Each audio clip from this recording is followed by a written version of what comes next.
Good morning, everyone, and welcome to Paris. 2019 has been a very dense year, an important year for the French National Center for Scientific Research, the CNRS, because it's the celebration of its 80th anniversary. And today, after, I believe, over 500 events across the world, today is pretty much the culminating point of this celebration. Today is an international symposium, and it's my honor to welcome you here today. My name is Maryline Fiaschi. I'm the Managing Director of Science Business, a news and communications company specialized in research and innovation policies, based in Brussels. So, throughout the years, the CNRS, I should say, throughout the day, since it will be the whole conference will be led in English. The CNRS has become a world-leading research organization.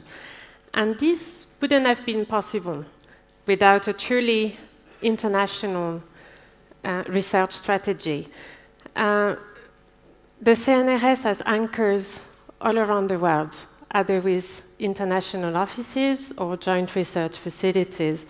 And today, in fact, the program brings together a fantastic lineup of speakers coming from all 5 continents.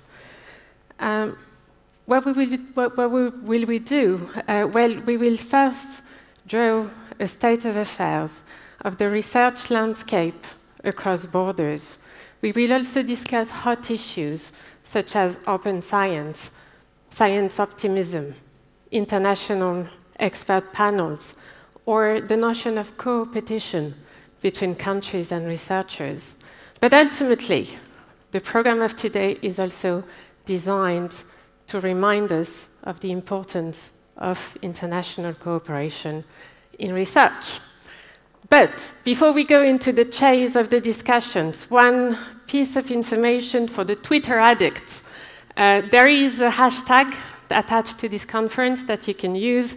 It's written here, and it will be there on every single slide, hashtag 80 ans CNRS. All right, so before we go into the discussions, it is my pleasure to call our host on stage, Etienne Ghys, recently appointed Perpetual Secretary of the Académie of Sciences. Professor Ghys, the floor is yours.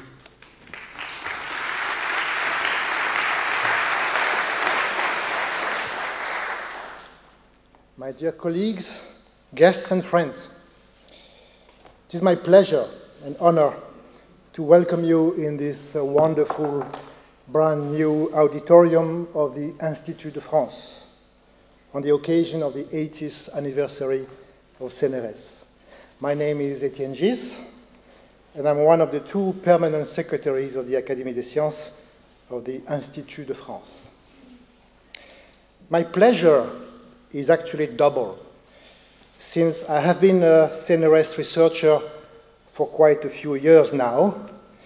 I am very proud of being a member of CNRS, of this marvelous institution, unique in the world, giving so much intellectual freedom to researchers. CNRS is 80 years old, and our academy is 353 years old. CNRS has more than 32,000 members, including 11,000 researchers, and our academy has 270 French academicians and 60 staff members. Our meeting today is strongly symbolic, since for 80 years, the CNRS and the Académie des Sciences have occupied different but complementary positions in the heart of French scientific research. The 1930s saw the need for an organization coordinating the work of French scientific laboratories. This movement took into account the fact that the Académie des Sciences, until then the only scientific reference, was not anymore in a position to play the operational role that the nation needed. The result was the birth of CNRS on October 19th, 1939. If the Académie was not structurally involved in the creation of CNRS, many of our members played a major role in it, among them, of course, Jean Perrin. Since then, the relations between our two organizations have remained very close, if only because a large number of our members are also CNRS members. They help us to fulfill our specific missions, encouraging scientific life, promoting science education, transmitting knowledge, fostering international collaboration, and ensuring a role of expertise and advice in political spheres. Over the decades, cooperation has taken many forms, and I'm able to announce proudly today a very important collaboration that will start January 1st, 2020, in the field of publications.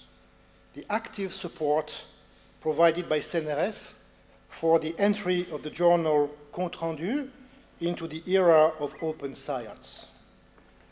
Founded by Arago, the journal Compte Rendu hebdomadaire des séances de l'Académie des sciences published its first issue on August 3rd, 1835, making it the oldest French scientific journal after the Journal des Savants.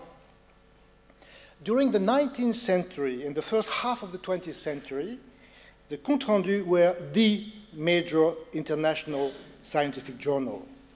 The greatest scientists published their results. Fizeau on the speed of light, Foucault on the rotation of the Earth, Pasteur, Becquerel, Pierre et Marie Curie, Jean Perrin, Louis de Broglie, Frédéric Joliot, without forgetting my own hero, Poincaré, who published so many fundamental papers in Compte Rendu. After the Second World War, the journal's reputation faded due to the multiplication of scientific journals specialized in many fields, but over the last 10 years, a redefinition of our editorial policy has led our 7 series to much better results. At the same time, the Académie has conducted an in-depth analysis on the scientific publication system, on the quality of journals and their funding methods, and produced several reports and recommendations. This reflection has led the Académie to fully support the great movement of open science initiated in July 2018 by Madame Frédérique Vidal, Minister of Higher Education, Research and Innovation, and to develop the publication of its journals in accordance with these principles. Thus, starting January 1st, 2020, the 7 series that make up the Compte Rendu de l'Académie des Sciences will no longer be published by a commercial publisher, but will be accessible according to a diamond-free access formula. This fundamental evolution is the result of an innovative collaboration with CNRS units in partnership with the university. The Centre Mersenne pour l'éducation scientifique ouverte, a joint service of CNRS and the University of Grenoble, will publish 6 of our 7 series: mathematics, physics, mechanics, chemistry, geosciences, and biology, and with the Muséum National d'Histoire Naturelle, which will publish our series on paleontology. Thus, thanks to the help and operational support of CNRS, all articles will be permanently available to readers all over the world at no cost for readers as well as for authors.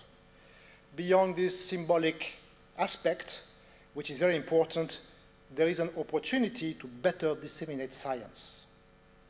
The topic of our first session this morning is entitled Open Science, a Revolution in the Making.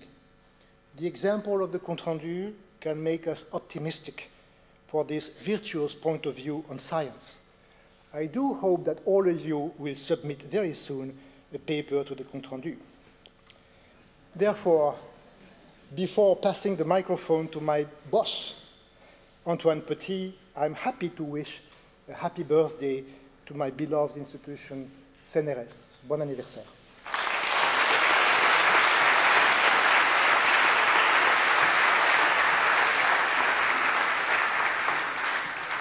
Thank you, Etienne. So, well, you already made my job easy. It's now a pleasure to invite the Chairman and Chief Executive Officer of CNRS, Antoine Petit.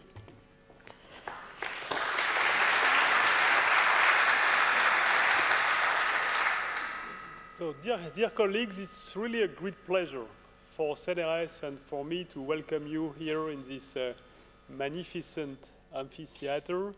And thank you very much to the Academy of Science and to Etienne Ghys to kindly put this amphitheater to our disposal.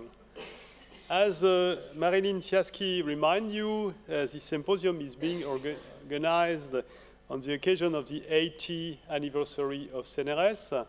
And we have decided to not celebrate this anniversary once, but to have, in some sense, an anniversary year with many events in France and abroad. And in some sense, this day is la cerise sur le gâteau. Okay?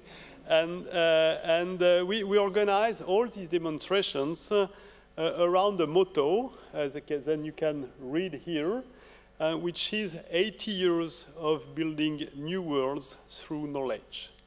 And we wanted to point out that the science is essential to tackle today's major battles. As you know, CNRS has been created in 1939, some weeks after the declaration of war of France against Germany. And of course, the situation nowadays is more pacific.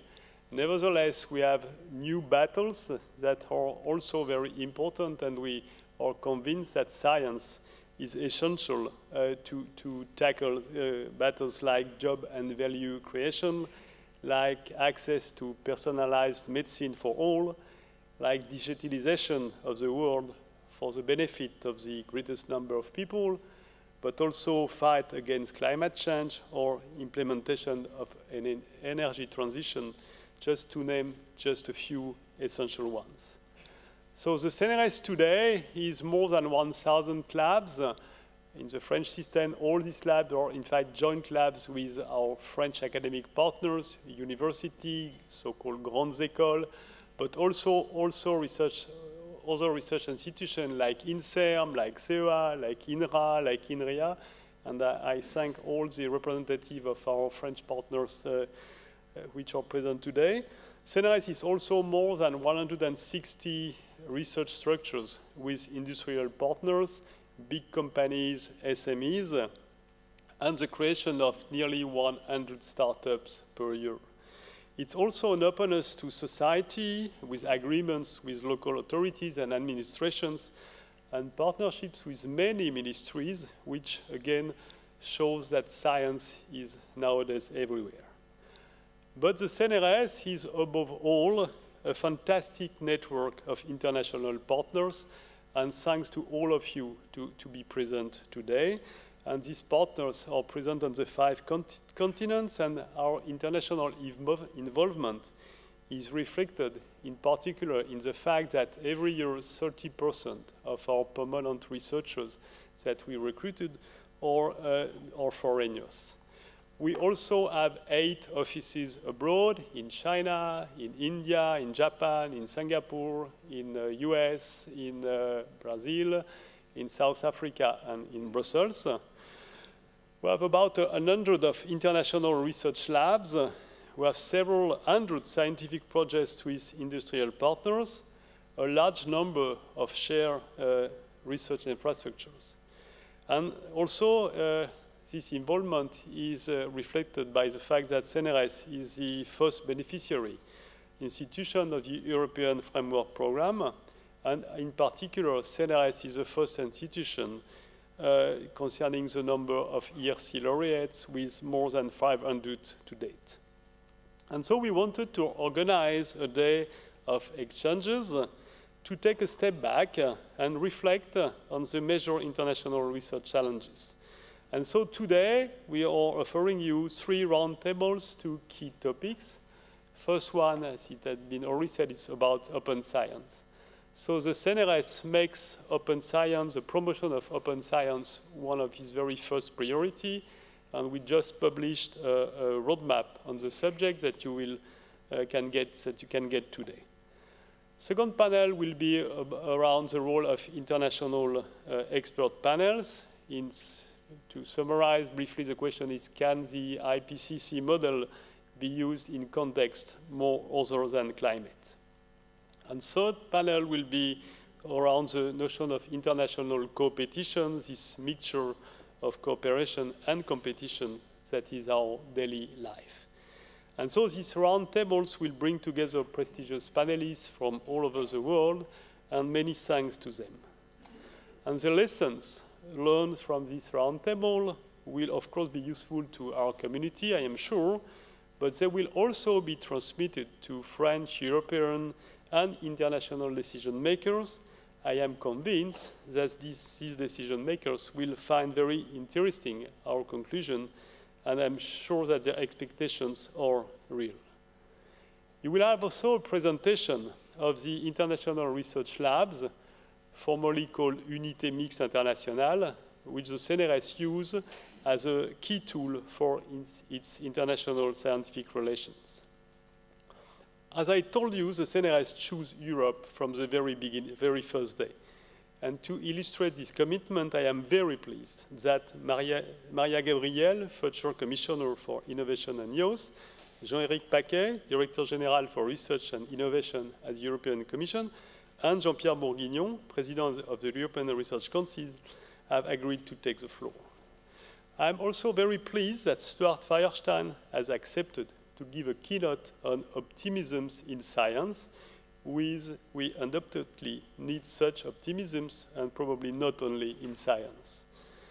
And the symposium will be closed by the French Minister of Higher Education, Research and Innovation, Mrs. Frédérique Vidal. But as I said already, the day will not be over, far from it, you know that. And we hope that this day will convince you, more than ever, to develop even more partnerships with the CNRS in the implementation of its actions, which aims to produce even more and more knowledge at the best international level, and by transferring this knowledge to help the whole society to build new worlds, fairer, more sustainable, more open, more tolerant. Thank you very much.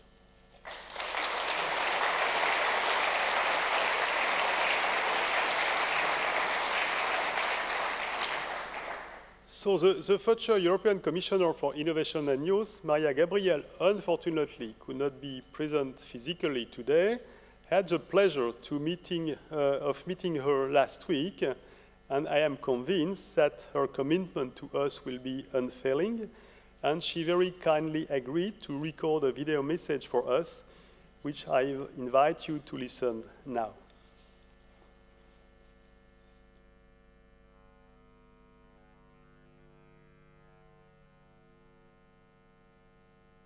Cher Monsieur Antoine Petit, Président Directeur Général du CNRS, cher Professeur Etienne Ghys, chers membres du Centre national de la recherche scientifique, Mesdames et Messieurs, c'est un grand honneur pour moi de pouvoir prendre la parole devant vous à l'occasion de ce symposium de haut niveau. Je souhaite tout d'abord remercier et féliciter le Centre national de la recherche scientifique pour ce remarquable anniversaire. 80 années au cours desquelles vous êtes devenu l'un des principaux acteurs de la science en Europe. Vos contributions à la recherche européenne sont innombrables. Avec vos chercheurs et vos laboratoires, vous êtes aujourd'hui une base incontournable de connaissances multidisciplinaires.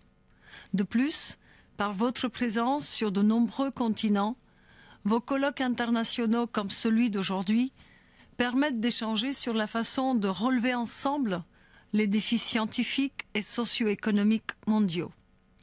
Votre symposium correspond parfaitement à l'un des objectifs principaux que nous nous sommes fixés pour la science en Europe.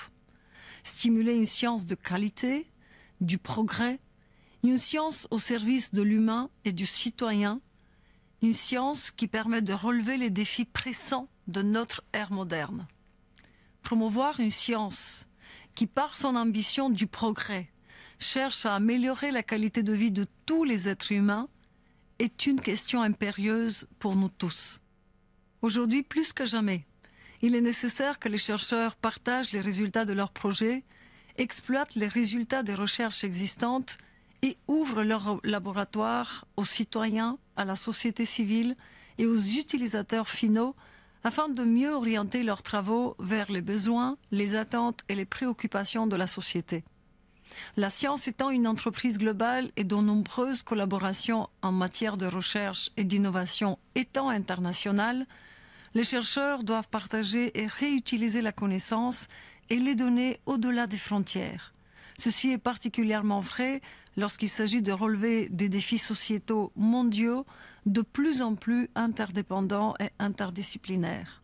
Le changement climatique, la démocratie, le vieillissement de la population, l'énergie propre ou la compréhension du cerveau humain et de ses maladies sont quelques exemples représentatifs de ces défis. Aucun pays ou région ne peut faire face seul à ces défis. Nous serons certainement plus forts si nous agissons ensemble sur deux fronts, en développant une compréhension commune des défis et en établissant pour chacun un agenda de recherche concerté, en coordonnant nos politiques et programmes de financement de recherche et d'innovation autour de ces défis. C'est pourquoi je suis fermement attachée à la coopération internationale qui de plus renforce la diplomatie scientifique de l'Europe et lui donne une valeur stratégique. Mon intention est donc de continuer à promouvoir les activités de coopération scientifique internationale dans le cadre d'Horizon Europe, le prochain programme cadre de l'Union pour la recherche et l'innovation couvrant la période 2021-2027. Mesdames et messieurs, aujourd'hui, il est impensable que les chercheurs et chercheuses européens doivent payer pour pouvoir lire les publications scientifiques de leurs collègues. Sans partage de connaissances, il n'y a pas d'avancée scientifique. Les publications en accès libre et le partage de données sont d'une importance capitale. Cependant, les politiques de libre partage de données sont souvent définies au niveau national ou institutionnel. Les résultats de la recherche ne sont donc pas tous publiés et le libre accès aux données n'est pas toujours respecté. C'est pourquoi je soutiens l'objectif d'achever l'accès libre, total et immédiat des publications de la recherche. Pour les publications résultant des projets soutenus par les fonds publics, c'est tout à fait essentiel que nous aurons l'accès libre. Afin de promouvoir notre politique de données ouvertes, nous construisons actuellement un système européen de nuages pour la science ouverte. Ce système a pour but d'offrir à nos chercheurs et à nos professionnels de la science et de la technologie des services gratuits, ouverts et transparents pour des données de recherche ouvertes à travers les frontières et les disciplines scientifiques.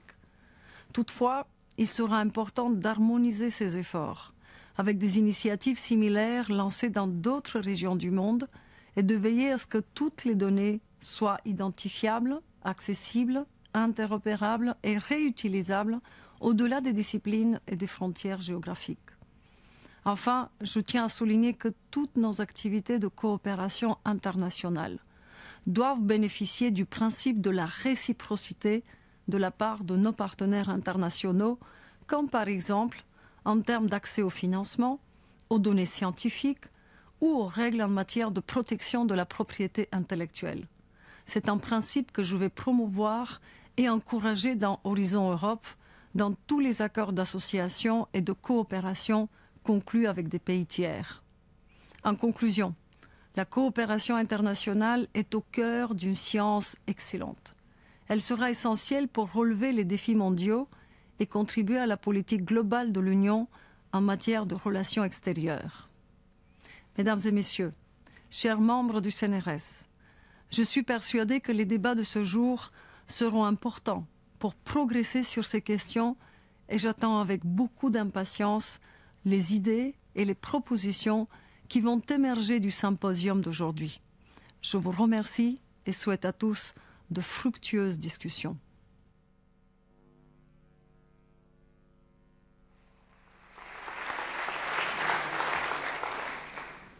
So Mariya Gabriel will become the next commissioner for innovation and youth literally next week.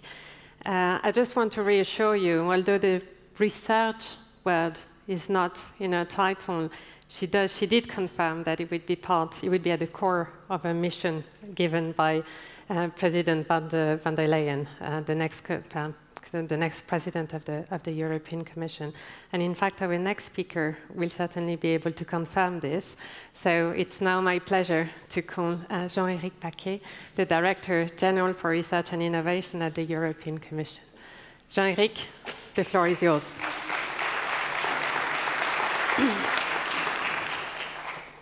Merci beaucoup, Monsieur le Secrétaire Perpetuel, cher Antoine. Ladies and gentlemen, it's indeed a real pleasure to appear today as the Research and Innovation Director General of Mariya Gabriel at your symposium today to honor the Centre National de la Recherche Scientifique, which is the key actor of European research. I'm saying the key actor, of course, because I intervene at your 80th anniversary this morning, but I think this is not a figure of speech. You are indeed in European programs the first participant in Europe, so you are covering an amazing ground, of course not in isolation, but part of this amazing collaborative research, which is the result of our joint work and supported by many programs in member states and of course also Horizon 2020.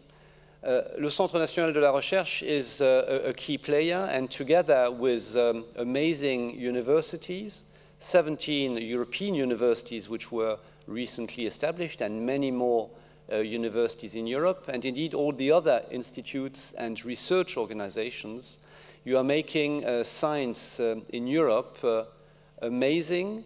And in fact, European science is of course not in isolation again, and Mariya Gabriel said it, I think, particularly well, but European science is, I think, the best in the world, and that is also very much the result of the amazing work which Jean-Pierre Bourguignon, his teams, and the European Research Council are doing together with scientists across our continent. Of course, the best in the world, not in isolation. This is, of course, done very much with our partners and competitors. That's, I think, a particularly interesting topic for the symposium today, in the United States, in Asia, and in China. Mariya Gabriel said it without any reservation. We want to continue to be open to the world and ensure that the best science emerges from these corporations. The topics of today's symposium are, I find, particularly interesting and relevant in a discussion which is ongoing now in European political institutions. Of course, the European Commission, which will start with President von der Leyen and Mariya Gabriel on the 1st of December, in the European Parliament, but also in many member states, and which is putting science at the heart of the next decade in providing solutions, enabling policies with knowledge, with technologies, with space to experiment solutions in society to deal with the global challenges we are facing. Of course, the urgency of the climate and ecological transition, but also a social transition with aging societies, societies which want to be fair societies, and of course also our economic and competitiveness challenges in Europe, but not only, where innovation and science will drive development, and I very much hope a development which can also be respectful of planetary boundaries, of the limited resources of our planet. These are three transitions which are extremely challenging for our societies, but also for policymakers, and they will need science and knowledge to be able to work across the many sectors, nearly all sectors of human activity which are impacted by these three key transitions, to deal with the trade-offs between these three transitions, and to see, as said, packages of solutions emerge so that we can deal with them. So the second topic of the symposium today particularly is going, I'm sure, to help also the European Commission as it is driving the discussion with all member states and all actors of European science and innovation in preparing Horizon Europe to find these cross-cutting topics across these areas, across these transitions, dealing with these trade-offs. In this context, I don't think I need to say, having spoken at the Académie des Sciences only a few months ago on open science, how important it is for the European Commission. I think Mariya just said it extraordinarily clearly. We need open access, immediate open access. We need to share not just research data through the European Science Cloud, but we need results of research to be shared immediately. The time of progress, the need for innovation is accelerating every day, and research cannot be kept behind paywalls or in labs. It needs to be shared so that we can then work together across our disciplines and across our sectors. So we are working now in the Commission to prepare the rollout of the future program, where the principles, including the flexibility of the implementation of Plan S, will come to fruition. I also think that open science is very much better science, modern science, and I think it is a key development also for our researchers, our young researchers, to develop into the scientists which the world will need. Let me also say a word on co-petition, I think is the label which you chose for the seminar. I must say the concept is quite appealing and quite true, because as said, we are all partners in science, but I think it is also fair to say that we compete. We compete for solutions, we compete also for our place in the multilateral global system, and Europe wants to be setting standards, standards of research integrity, standards for the climate transition, and we are here, of course, needing to work together, but also, I think, be more clearer as Europeans on where we should cooperate, and there are many, many areas. They were enumerated for the most important ones by the Commissioner, and we should really focus on those, and then also be clear where cooperation is sometimes more challenging and maybe not possible.